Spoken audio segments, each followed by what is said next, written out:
For weeks, public attention was fixed on Donald Trump's escalating rhetoric toward Canada. Tariff threats dominated headlines. Jokes about annexation circulated on social media. The focus remained squarely on spectacle. But while that noise filled television panels and campaign rallies, something far more consequential was unfolding quietly across the Atlantic, beyond Washington's field of vision. In early December 2025, officials in Brussels finalized an agreement that would fundamentally reshape the balance of power inside the Western defense economy. By the time senior figures in the U.S. defense establishment became aware of it, the paperwork had already been signed, the framework locked in, and the opportunity gone.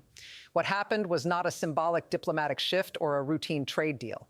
It was a strategic realignment involving hundreds of billions of dollars in military investment, and the United States was left entirely on the outside. At the center of this shift is a European initiative known internally as Security Action for Europe, or SAFE. The program represents the most ambitious defense industrial effort the European Union has launched since the end of the Cold War. Its purpose is straightforward but transformative: reduce Europe's long-standing dependence on American military production by financing its own large-scale defense manufacturing capacity. SAFE is not a political statement. It is a financial engine. The program is backed by roughly 150 billion euros in low-interest EU-guaranteed loans intended to accelerate production of weapons systems across the continent. These funds are earmarked for missiles, artillery, ammunition stockpiles, air and missile defense systems, autonomous drones, cyber warfare infrastructure, and space-based defense technology. Unlike previous European defense initiatives, this one is designed for speed, scale, and permanence. European leaders reached this decision after years of warning signs. Russia's war in Ukraine exposed weaknesses in European stockpiles. Supply chains proved fragile. Ammunition shortages became public. At the same time, repeated statements from the U.S. president questioning NATO commitments introduced a new level of strategic uncertainty. For policymakers in Paris, Berlin, and Warsaw, the conclusion became unavoidable. Europe could no longer assume that American military backing would always be automatic, stable, or politically insulated. SAFE was conceived as the solution. By pooling financial power and coordinating procurement, the European Union aimed to build an integrated defense industrial base capable of sustaining itself by the end of the decade. But from the beginning, participation was tightly restricted. Access was limited to EU member states only.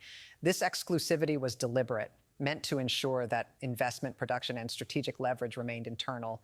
Several countries attempted to gain entry after learning the scale of the program. The United Kingdom, despite its deep military ties to Europe, was rejected following Brexit. Australia explored pathways through defense cooperation channels and failed to advance. Even the United States, Europe's primary military partner for over 70 years, was never seriously considered for inclusion. Then Canada entered the picture. In a move that stunned diplomats and defense analysts alike, Canada became the first non-European country granted full participation in SAFE. No carve-outs, no observer status, full access. In the largest European defense initiative in generations, Canada secured a seat that Washington did not. The timing could not have been worse for the United States. As Trump publicly derided Canada's leadership and threatened punitive trade measures, Canadian officials were conducting quiet negotiations in Brussels. While American rhetoric framed Canada as an economic adversary, Europe was finalizing an agreement that would integrate Canadian industry directly into its defense future. To understand how dramatic this shift is, it helps to look at where Canada stood before. For decades, Canada's defense posture was deeply intertwined with the United States. The majority of Canadian defense spending flowed south. Procurement standards mirrored American requirements.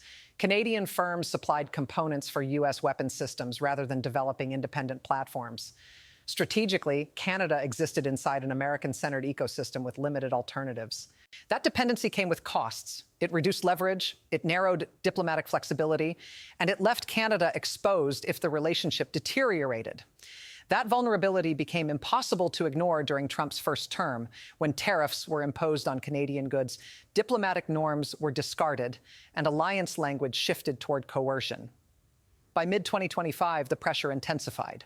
After Canada supported Palestinian statehood at the United Nations, tariff threats escalated sharply. What had once been framed as tough negotiation crossed into open economic punishment. For Canadian policymakers, the lesson was clear. Reliance on a single partner had become a strategic liability. At the same time, political change was unfolding at home. Justin Trudeau announced his resignation early in the year, leaving his party facing electoral collapse. When Mark Carney entered the leadership race, it altered the trajectory entirely. Carney was not a traditional political figure. His background was financial and international. He had led central banks in 2 countries and spent years navigating global economic crises. After winning the party leadership decisively and assuming office in March 2025, Carney signaled a shift in tone and strategy. Canada, he argued, needed resilience. That meant diversification. It meant reducing exposure to volatility driven by political unpredictability abroad. In June, Canada and the European Union signed what appeared to be a routine security cooperation agreement. At the time, it attracted little attention. Analysts categorized it as symbolic. In reality, it was the legal foundation required for something much larger. It aligned regulatory frameworks, opened procurement channels, and created eligibility pathways that did not previously exist. 6 months later, those preparations paid off.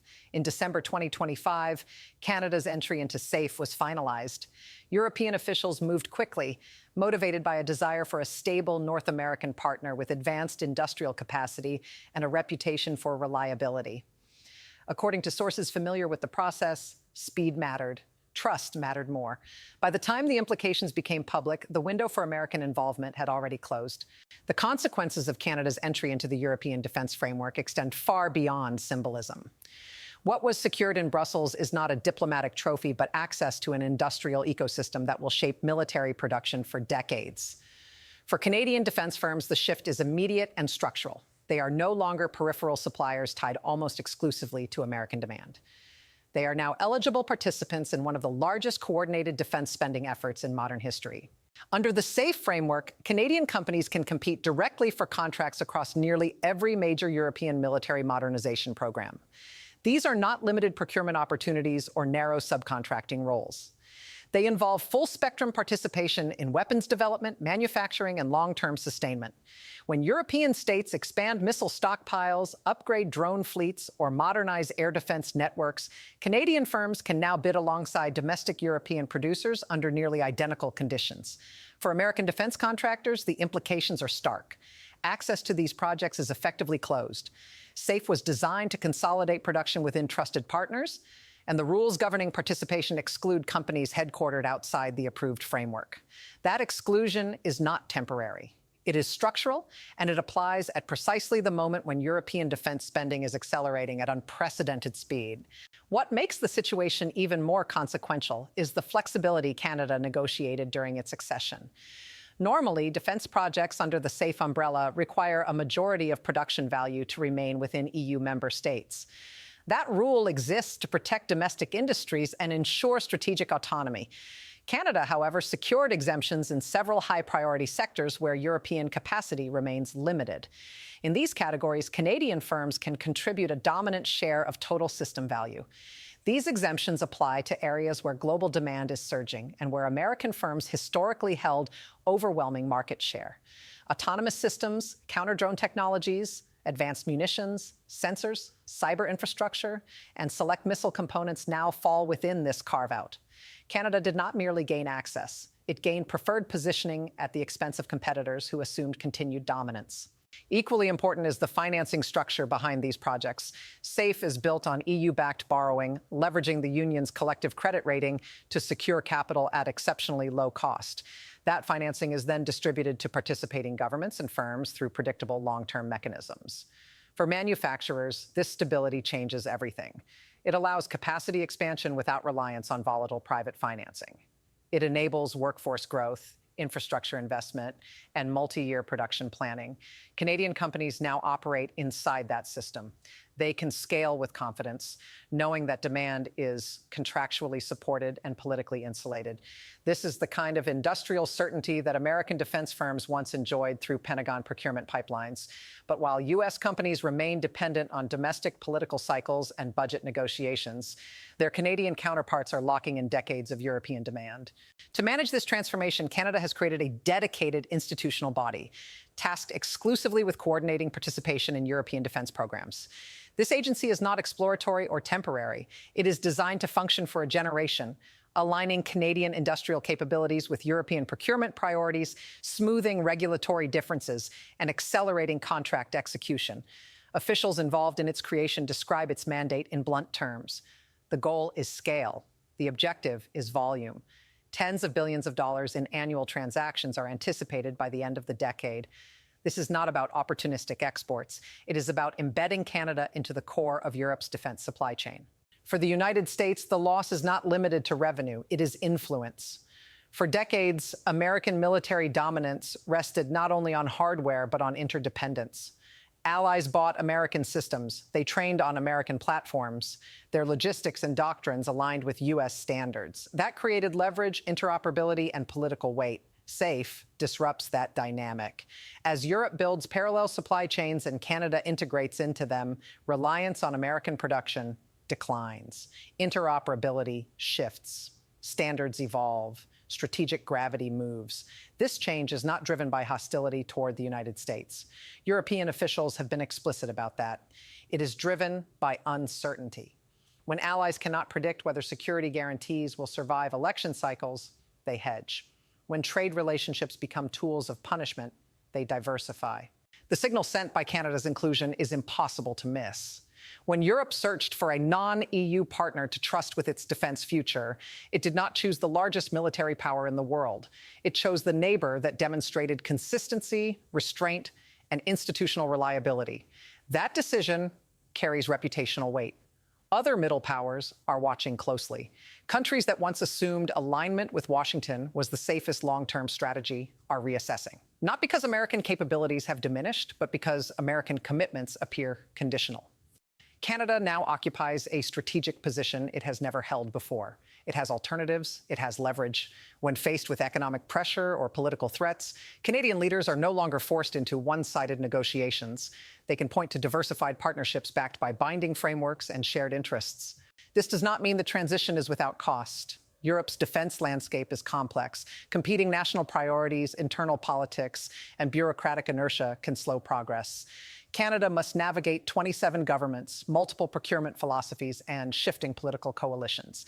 The process will be slower than bilateral engagement with Washington. There is also the risk of retaliation. The current U.S. administration has shown little hesitation in using tariffs as instruments of pressure.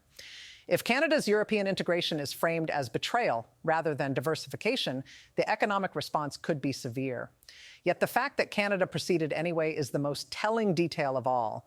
It reflects a calculation that long-term security and stability outweigh short-term risk.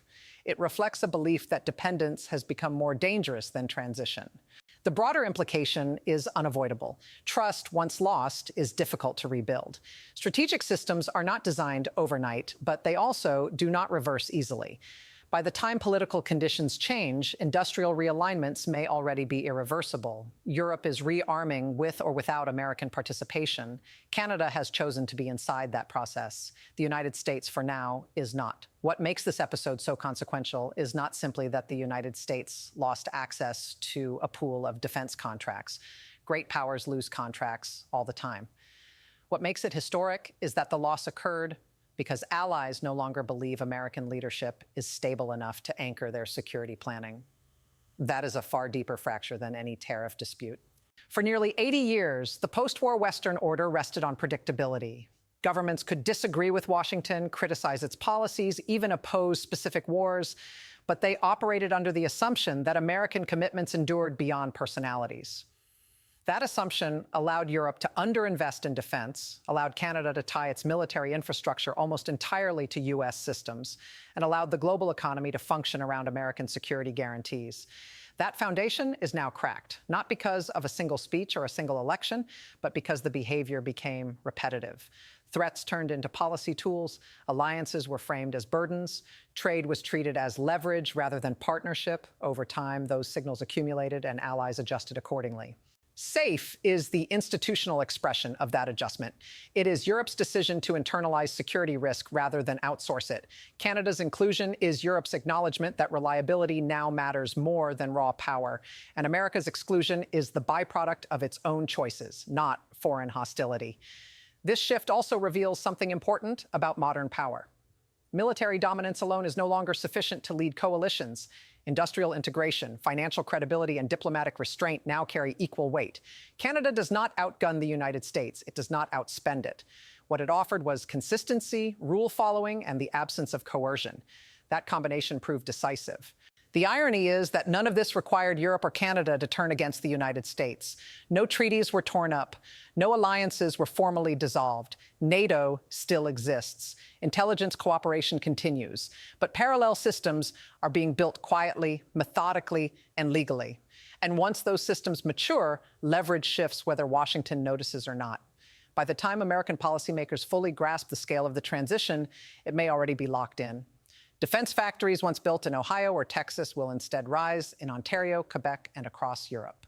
Supply chains once routed through U.S. primes will flow through Brussels-approved networks. Standards once set in Washington will be rewritten elsewhere.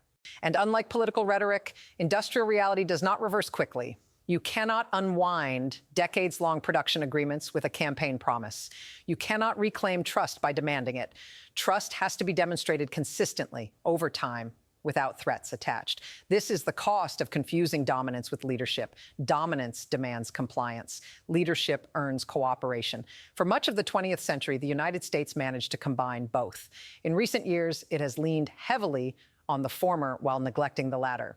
Canada's decision reflects a broader truth that many allies are reluctant to say out loud. Dependence on a partner who treats unpredictability as strength is no longer acceptable. Economic punishment as diplomacy creates incentives to escape, not submit. When faced with that environment, rational actors diversify. This is not a moral judgment. It is a strategic one. Looking ahead, the effects will compound. As European defense capacity expands, political confidence will follow. As Canada integrates deeper into that system, its bargaining position with Washington will strengthen. And as American firms realize they are no longer automatic participants in allied rearmament, pressure will mount domestically to understand how this happened. The answer will be uncomfortable. It did not happen in secret. It did not require espionage or betrayal. It happened in plain sight through public statements, tariff threats, and repeated signals that alliances were conditional. History rarely marks turning points with explosions. More often, it records them as paperwork, signed quietly in foreign capitals while attention was focused elsewhere. December 2025 will likely be remembered as one of those moments, not because it ended American power, but because it revealed its limits when trust is squandered. Canada did not abandon the United States. Europe did not reject it. They adapted to it. And adaptation, when repeated enough times, becomes transformation. This is what strategic decline looks like in the modern era. Not collapse, not defeat, but exclusion from decisions once assumed to be automatic. A seat removed, not by enemies, but by allies who decided they could no longer wait for stability to return. The deal is done. The systems are being built. The money is moving. And no amount of rhetoric will change the fact that partnership, once replaced by pressure, invites alternatives. That is the lesson here, and it will not be the last time it appears.